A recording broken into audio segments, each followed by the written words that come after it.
स्वागत है आप सभी का आपके अपने चैनल लक्ष्य तक पर। तो आप लोगों की भारी डिमांड पर एक बार फिर से यूपी टेट की क्लासेज को आज से स्टार्ट किया जा रहा है। तो चलिए क्लास को शुरू करते हैं और पूरी क्लास को ज़रूर देखिएगा क्योंकि आज की यह क्लास सीडीपी की होने वाली है और स्पेशल तरीके से आपको कुछ इम्पोर्टेंट पॉइंट दिखाए जाएंगे। जैसे यहाँ पर पहला प्रश्न कराया जाएगा, उसके बाद दो इस प्रश्न से संबंधित वन लाइनर फैक्ट कराया जाएगा, उसके बाद फिर से अगला प्रश्न आएगा, फिर से इससे संबंधित दो फैक्ट कराए जाएंगे।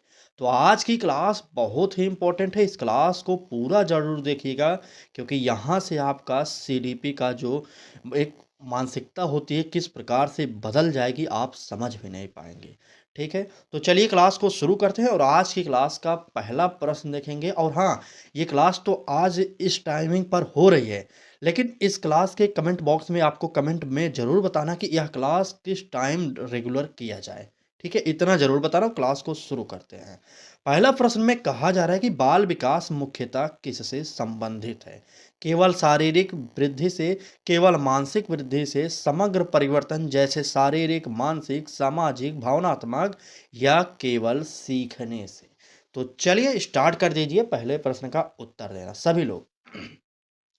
देखिए, एक मिनट, गले में थोड़ा सा खराश है। चलिए, देखिए यहाँ पर अगर इस प्रकार से प्रश्न आपको पेपर में मिलता है तो इतना ज़रूर ध्यान रखना कि सिर्फ इकलौता ऑप्शन मत चुनिएगा जहाँ पर सिर्फ शारीरिक की बात करें या सिर्फ मानसिक की बात करें। ठीक है, तो ये दोनों ऑप्शन कट जाएंगे। यहाँ पर जो उत्तर होगा वह होगा समग्र परिवर्तन, यानी कि सी वाला ऑप्शन हमारा यहाँ पर सही होगा। ठीक है, बाल विकास मुख्यतः प्रभावित किससे होता है, संबंधित किससे है, तो समग्र परिवर्तन से, ये नोट कर लीजिए। और इससे संबंधित कुछ फैक्ट भी देखिए। आपसे पेपर में पूछा जा सकता है कि विकास कैसी प्रक्रिया है, तो आपको बताना पड़ेगा विकास निरंतर प्रक्रिया है, क्योंकि विकास जन्म से मृत्यु तक चलता है। दूसरा फैक्ट देखिए, विकास जब बालक पैदा होता है तब से लेकर मृत्यु तक चलती ही रहती है।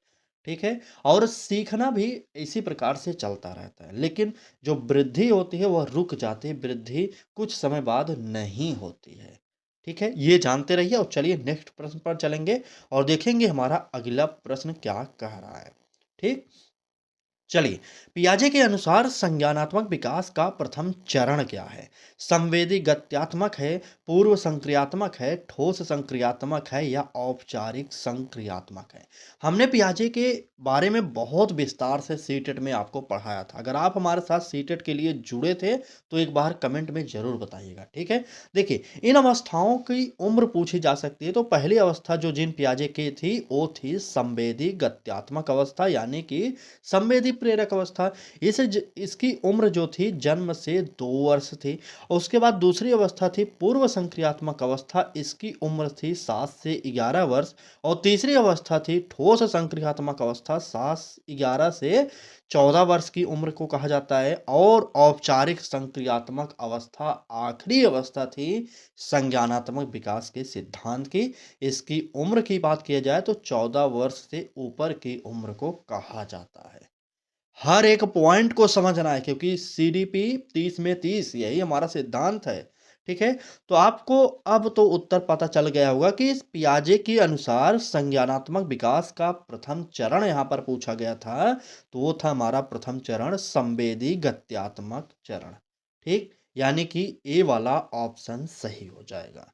चलिए बात अगले प्रश्न की करेंगे। यहाँ पर वन लाइनर आपको दिखा दिया जा रहा है। यह चरण जो है जन्म से 2 वर्ष का होता है। और यहाँ पर बच्चा अगर देखिए संवेदी गत्यात्मक में पूछा जाए कि बालक कैसे सीखता है, तो बच्चा इंद्रियों से सीखता है। जीन पियाजे की पहली अवस्था संवेदी प्रेरक अवस्था में बालक जो है इंद्रियों के माध्यम से सीखता है। बहुत ही इंपॉर्टेंट फैक्ट है, यह आपके पेपर में छप सकता है। अभी से आप तैयारी करिए अच्छे से। चलिए, आ गया तैयारी का भी प्रश्न। बताइए, तैयारी का नियम किसने दिया था? पियाजे, थॉर्नडाइक, कोहलबर्ग, स्किनर। चले, पियाजे, Thorndike, Kohlberg, Skinner. Thorndike, Thorndike बिल्कुल सही। थॉर्नडाइक ने एक सिद्धांत दिया था, आपको पता है, प्रयास एवं त्रुटि का सिद्धांत। यह सिद्धांत यूपी टेट में बहुत ज्यादा पूछा जाता है। लिख लीजिए, थॉर्नडाइक का सिद्धांत है प्रयास एवं त्रुटि का सिद्धांत। और थानडाइक ने किस पर प्रयोग किया था, ये अगर आपसे पूछा जाए तो थानडाइक ने बिल्ली पर प्रयोग करके यह सिद्धांत दिया था। ठीक। पियाजे का सिद्धांत क्या था? संज्ञानात्मक विकास का सिद्धांत था। और कोहलबर्ग के सिद्धांत की बात किया जाए तो नैतिक विकास का सिद्धांत था। और स्किनर की बात किया जाए तो सूझ का सिद्धांत स्किनर ने चूहे पर प्रयोग किया था। और कोहलबर्ग नैतिक विकास का सिद्धांत। ये जानते रहिएगा और आगे बढ़ते हैं और फैक्ट वाला प्रश्न देख लीजिए। देखिए, यह अधिगम का नियम है, तैयारी का जो नियम अभी हम आपको बताए ना, यह अधिगम का नियम है। तैयार बालक जल्दी सीखता है। बालक जब खुद से तैयार होता है सीखने के लिए तो बालक जल्दी सीख लेता है। चलिए, बात अगले प्रश्न की। आईक्यू का सूत्र अगर आपसे पूछा जाए तो यहाँ पर कुछ रटने की बात नहीं, आपको इतना पता होना चाहिए कि MC/CA गुणे 100 ये सूत्र होता है। ठीक है, बिल्कुल, यहाँ पर चौथे का हमारा पहला ऑप्शन सही होगा। ये आईक्यू का सूत्र है। यहाँ से सूत्र पूछा जा सकता है आपके पेपर में। देखिए, आईक्यू जो है सामान्य अगर होता है तो 100 होता है।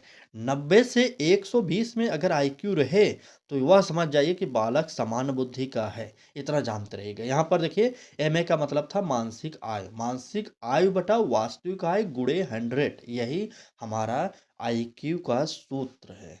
ठीक है, मानसिक आयु बटा वास्तविक आयु गुणे 100, इतना याद कर लीजिए। चलिए, बात अगले प्रश्न की करेंगे। उससे पहले एक निवेदन, क्लास को लाइक सभी लोग जरूर कर देंगे। और अगर आप भी हमारे साथ जुड़कर फ्री में तैयारी करना चाह रहे हैं यूपी टेट की, तो चैनल को सब्सक्राइब कर लीजिए और बेल आइकन को ऑन कर लीजिए। क्योंकि मैं खुद से UP TET, C TET, REET जैसी परीक्षाओं को पहली बार में ही पास किया था, तो आपको भी करा सकता हूँ। टेंशन मत लीजिए, क्लास को देखिए, उसके बाद आप खुद डिसाइड कर पाएंगे कि हाँ, हमें यहाँ पर पढ़ना है कि नहीं पढ़ना। चलिए, बात अगले प्रश्न की करेंगे। बाल केंद्रित शिक्षा का समर्थक है कौन है? हर्बर्ट हैं, रूसो हैं, प्लेटो हैं, अरस्तू हैं। चलिए, बाल केंद्रित शिक्षा का समर्थक कौन था? तो आप सब जान जाइए कि बाल केंद्रित शिक्षा का जो समर्थक था वो था रूसो। रूसो कहता था कि बालक को छोड़ दो, समाज में वो घूमे और वह खुद से सीख जाएगा कि समाज कैसा है हमारा। रूसो दार्शनिक था, आप पता कर लीजिएगा इसके बारे में, बहुत बड़ा दार्शनिक था। ठीक है, चलिए, यहाँ पर बालक को स्वतंत्रता मिलती है और शिक्षक मार्गदर्शक होता है। हमने आपको क्या बताया था कि रूसो का कहना है कि बालक को खुला छोड़ दो, वो जो करना चाहता है करने दो, बालक खुद से सीखेगा।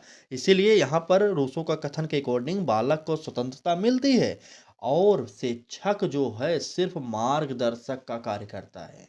ठीक है, ज्ञानी नहीं है कि ज्ञान देता रहेगा, सिर्फ मार्गदर्शक है। बालक जो कर रहा है, बालक को सही राह दिखाना, ये टीचर का परम कर्तव्य है। चलिए, बात अगले प्रश्न की जाए। अधिगम का सर्वश्रेष्ठ प्रकार क्या है? ये तो आप बता ही सकते हैं, बताइए। क्या रटना होगा, अनुकरण होगा, अर्थपूर्ण अधिगम होगा, दंड होगा? तो यहाँ पर दंड का पहले ही काटेंगे और रटना काट देंगे। अब आपको बी और सी में से चुनना है कौन सा उत्तर सही होगा। चलिए, सभी लोग 5 सेकंड का समय लेंगे और सभी लोग फटाक से कमेंट कर देंगे। चलिए चलिए, एकदम सही। ठीक ठीक। प्रश्न संख्या 6 का उत्तर कुछ लोग बी भी दे रहे हैं, कुछ लोग सी भी। यहाँ पर अधिगम की सर्वश्रेष्ठ की बात कर रहा है तो अनुकरण नहीं होगा अधिगम की सर्वश्रेष्ठ विधि, ये होगा हमारा अर्थपूर्ण अधिगम। यानी कि सी वाला ऑप्शन यहाँ पर सही हो जाएगा।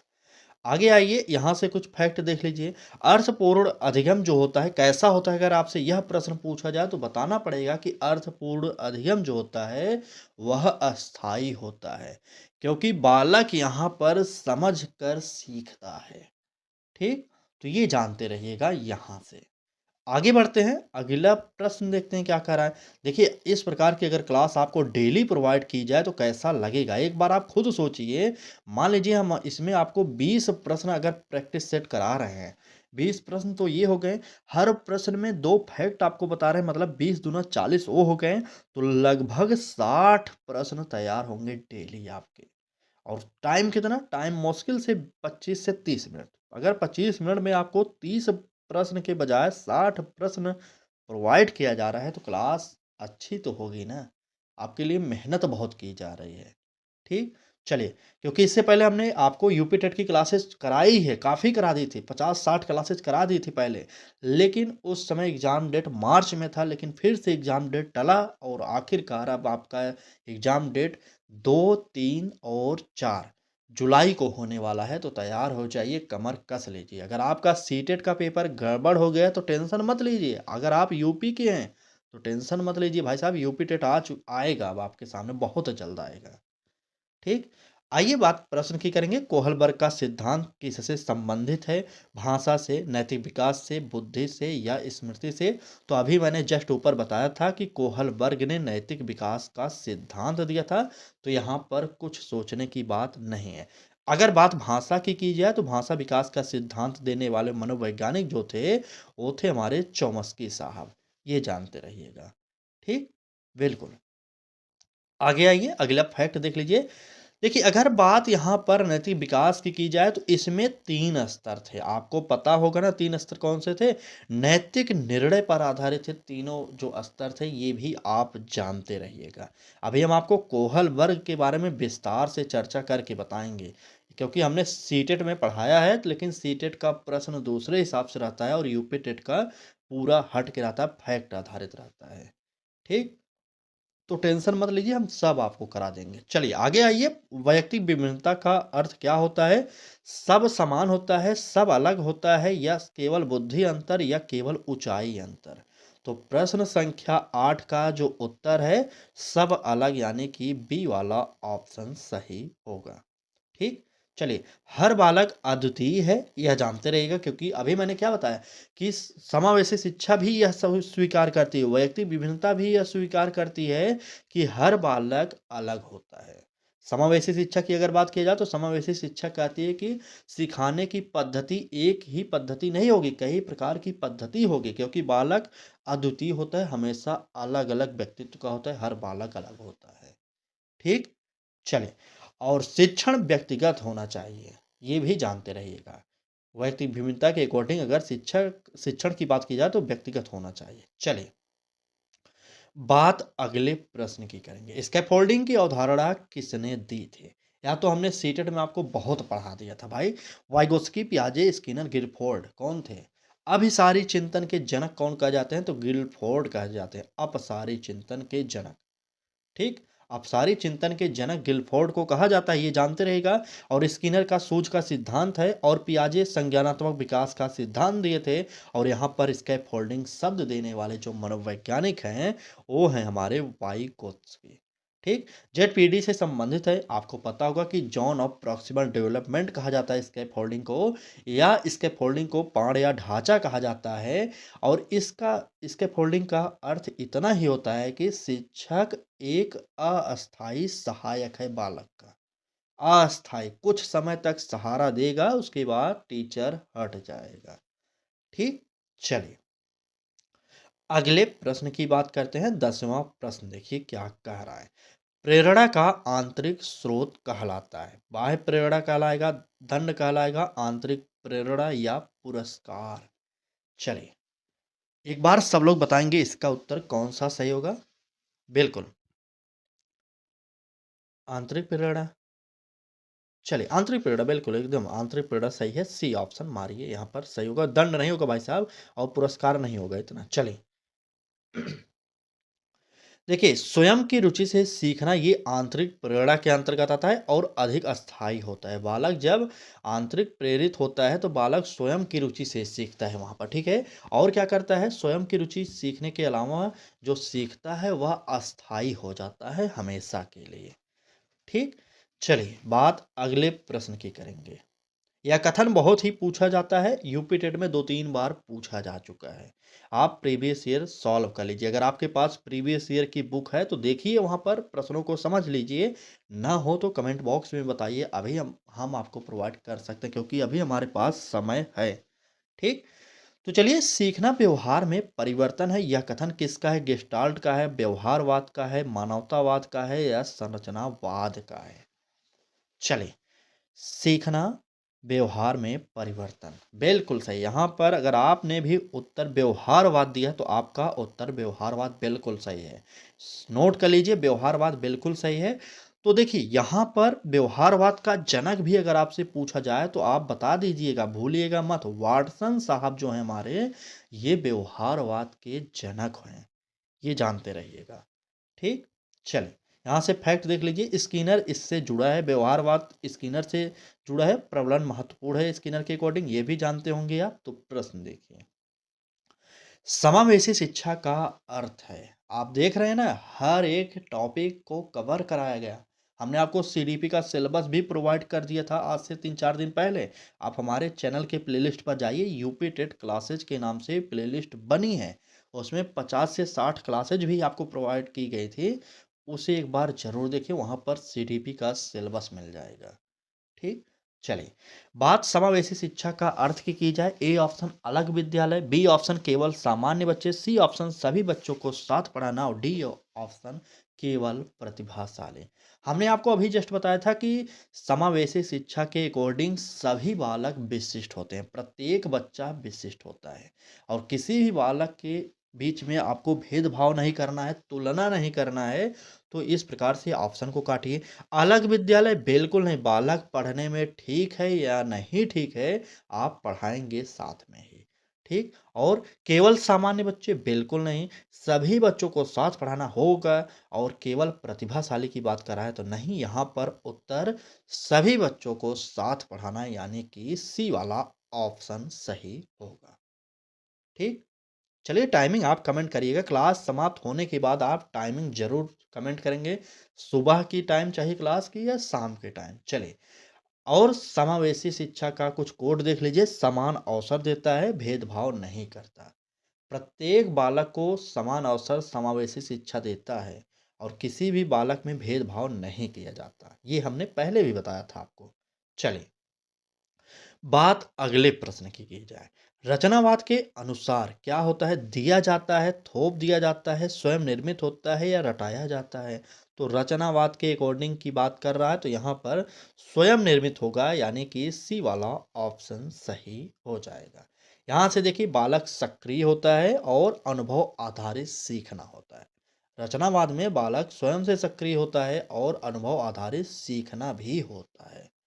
बात अगले प्रश्न की, सृजनात्मकता का गुण है, क्या है, मौलिकता, रटना, नकल, स्मृति। तो नकल नहीं होगा और रटना नहीं होगा, ये दो शब्द नहीं होंगे। अब आपको बताना है कि सृजनात्मकता का गुण मौलिकता होगा या स्मृति होगी।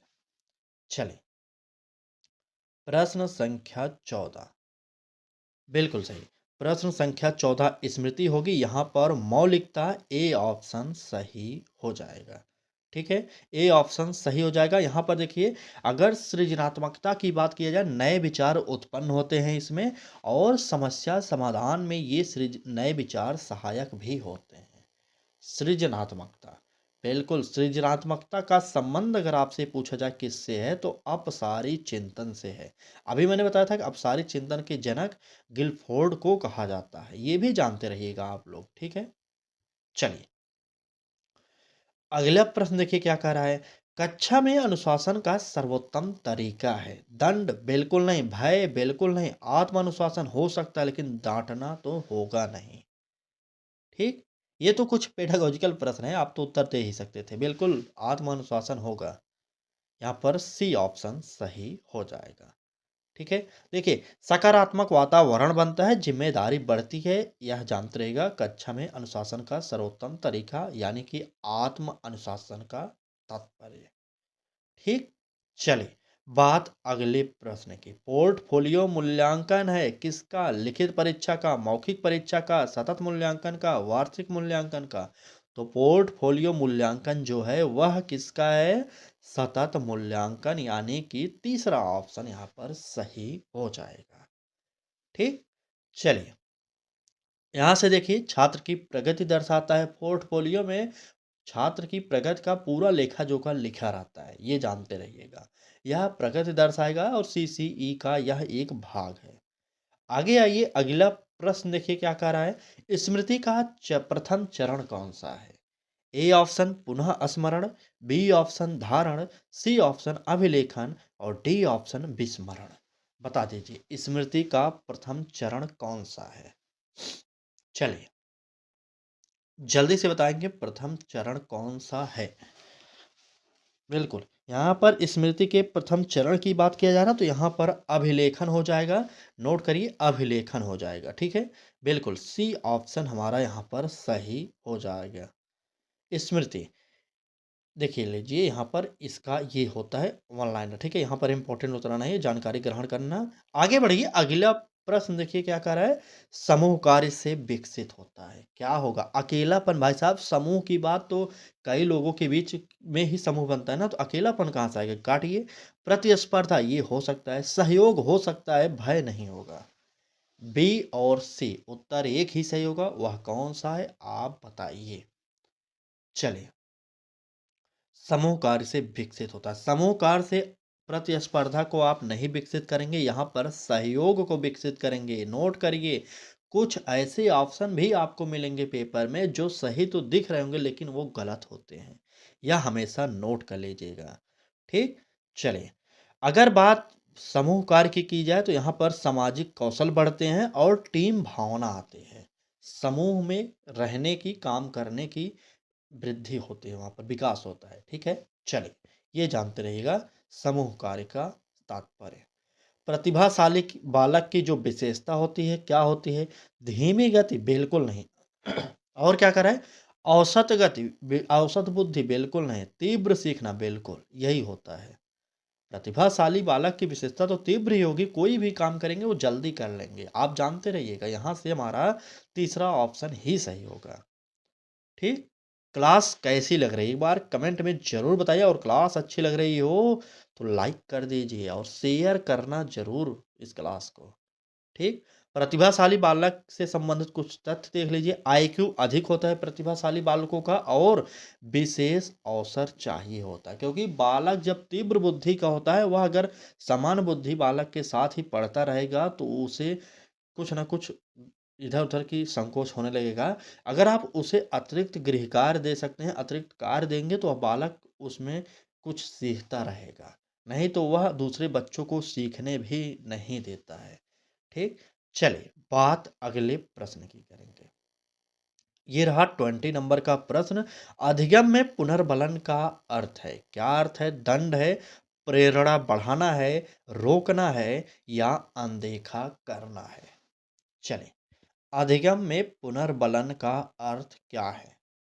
बिल्कुल, अधिगम में पुनर्बलन का अर्थ दंड नहीं होता, रोकना नहीं होता, अनदेखा करना नहीं होता। यहाँ पर उत्तर जो होगा प्रेरणा हो जाएगा, यानी कि बी वाला ऑप्शन सही हो जाएगा, ठीक। आइए यहाँ पर देखिए, सकारात्मक नकारात्मक दोनों प्रकार का पुनर्बलन होता है, ये आप जानते होंगे। और सकारात्मक जो पुनर्बलन होता है, यहाँ से व्यवहार मजबूत होता है, ठीक है। अधिगम जो है नकारात्मक सकारात्मक, अधिगम मतलब होता है सीखना, ये भी जानते रहिएगा, ठीक। बिल्कुल, सकारात्मक अगर आपका अधिगम हो जाए तो वहाँ पर व्यवहार मजबूत होता है, ये जानते रहिएगा। चलिए, आइए आगे बढ़ते हैं। बुद्धि आयामी का सिद्धांत पूछा जा रहा है, नोट करिए। बुद्धि का बहुआयामी सिद्धांत किसका है। गार्डनर का, बिने का, स्पीयरमैन का, थॉर्नडाइक का। चलिए बताइए फटाक से। बिल्कुल, बुद्धि का बहुआयामी सिद्धांत किसका है। तो बात बुद्धि के बहुआयामी सिद्धांत की जा रही है, तो नोट कर लीजिए। यहाँ पर 21वें का उत्तर जो दे रहे हैं बिल्कुल सही दे रहे हैं, ठीक। हावर्ड गार्डनर महोदय हैं बुद्धि के बहुआयामी सिद्धांत के जनक। चलिए, बात यहाँ पर ए ऑप्शन की जाएगी। यहाँ से देखिए, बुद्धि के बहुआयामी प्रकार में जो गार्डनर महोदय ने बुद्धि की व्याख्या की थी कितने प्रकार से, तो 8 प्रकार की बुद्धि हो इन्होंने बताया था, और हर बच्चा अलग प्रतिभा का होता है, ठीक है। तो ये इनका कथन था, आप यहाँ से जानते रहिएगा। बात अगले प्रश्न की जाए, कह रहा है कि ध्यान आकर्षित करने का उत्तम तरीका है, क्या तरीका है। चिल्लाना है, रोचक गतिविधि है, दंड है या उपेक्षा है। बताइए कौन सा होगा उत्तर यहाँ पर हमारा। चलिए, ध्यान आकर्षित करने का उत्तम तरीका, उच्चतम तरीका भी कह सकते हैं भाई साहब। चलिए, 22वें का उत्तर बिल्कुल, यहाँ पर दंड नहीं होगा, बालक की उपेक्षा नहीं की जाएगी, चिल्लाएँगे नहीं और उत्तर रोचक गतिविधि ही सही करना पड़ेगा हमें। यहाँ पर बी वाला ऑप्शन सही हो जाएगा। ठीक? यहाँ से फैक्ट देखिए, सक्रिय भागीदारी बढ़ती है। देखिए, यहाँ पर ध्यान आकर्षित करने से सक्रिय भागीदारी बढ़ती है और सीखना जो है आसान होता है। ठीक है? चलिए आगे आइए और अगला प्रश्न देखिए। भाषा विकास का मुख्य साधन क्या है? टीवी है, संवाद है, दंड है, परीक्षा है। बात भाषा विकास की जा रही है तो यहाँ पर परीक्षा नहीं होगा, ना ही दंड होगा। क्या दंड के माध्यम से भी भाषा का विकास किया जा सकता है? बिल्कुल नहीं किया जा सकता है। ठीक? चलिए, बिल्कुल सही। यहाँ पर टीबी नहीं होगा, यहाँ पर संवाद हमारा उत्तर सही हो जाएगा। भाषा विकास का जो मुख्य साधन है वह संवाद हम कह सकते हैं। यहाँ पर देखिए, घर का वातावरण महत्वपूर्ण होता है और बातचीत से शब्दावली बढ़ती है। तो ये जानते रहिएगा कि भाषा विकास में सबसे अहम रोल जो अदा करता है वह करेगा घर का वातावरण। ठीक है? बालक को जिस प्रकार से वातावरण मिलेगा, बालक का विकास उसी प्रकार से होगा। ये आप जानते रहिए। ठीक? और बातचीत से शब्दावली बढ़ती है, ये सही बात है। ठीक है? बालक अधिक बातचीत करेगा तो बालक की भाषा का विकास बहुत तीव्र गति से होगा। ठीक? चलिए, तो ये रहा आज की क्लास। क्लास आपको कैसी लगी कमेंट बॉक्स में ज़रूर बताना है। बाकी चैनल पर नए आए हों तो सब्सक्राइब करिए और बेल आइकन को ऑन करिए और डेली जुड़िए। अब यूपी टेट की क्लासेज आपके लिए उपलब्ध हो चुकी हैं। आपको टाइमिंग सेट करना है कब क्लासेज आपकी कराई जाए। सुबह 9 बजे, 10 बजे, शाम को 4 बजे या 5 बजे। टाइमिंग ज़रूर बताइएगा। ठीक? तो चलिए क्लास को यहीं पर समाप्त करते हैं। कल फिर मिलेंगे एक नए क्लास के साथ। अगर आप लोग अधिक से अधिक इस क्लास को लाइक, शेयर, सब्सक्राइब करते हैं तो जुड़ जाइए। ठीक? धन्यवाद।